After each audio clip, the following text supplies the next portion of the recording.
सरकार और आंदोलनकारी पंजाब के किसानों के बीच रविवार को देर रात तक मीटिंग चली। इस मीटिंग से अभी कोई ठोस नतीजा नहीं निकल सका है, लेकिन किसानों के आंदोलन से तात्कालिक राहत जरूर मिल गई। इसकी वजह यह है कि सरकार की ओर से एमएसपी को लेकर 5 साल का एक प्लान किसानों को दिया है। अब किसान संगठनों का कहना है कि हम इस प्रस्ताव पर विचार करेंगे और 2 दिन बाद इसे लेकर कोई फैसला लेंगे। इस तरह किसान अब पंजाब एवं हरियाणा को जोड़ने वाले शंभू और खनौरी बॉर्डर पर ही डटे रहेंगे और दिल्ली एनसीआर के लिए फिलहाल राहत है।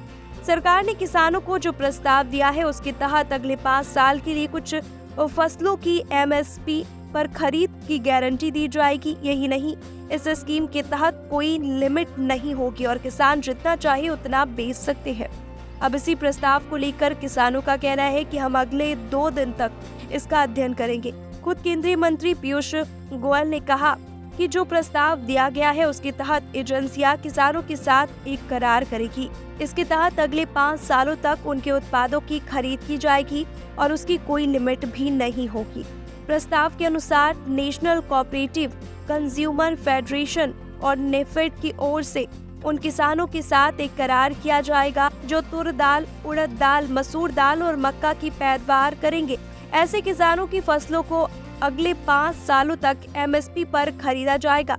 इस फॉर्मूले पर पंजाब के सीएम भगवंत भी कुछ हद तक सहमत दिखे। उन्होंने कहा कि यदि फसल विविधता को अपनाना है तो फिर किसानों को न्यूनतम समर्थन मूल्य का भरोसा देना होगा। किसान नेता सरवन सिंह पंडेर ने कहा कि वे विशेषज्ञों की राय लेंगे और फिर अगले का फैसला होगा। उन्होंने कहा, हमें उम्मीद है कि अगले 2 दिनों में सरकार हमारी कुछ और मांगों को भी मान लेगी।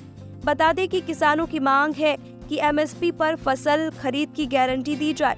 इसके अलावा किसानों का लोन माफ कर दिया जाए और स्वामीनाथन आयोग की सिफारिशों को लागू किया जाए।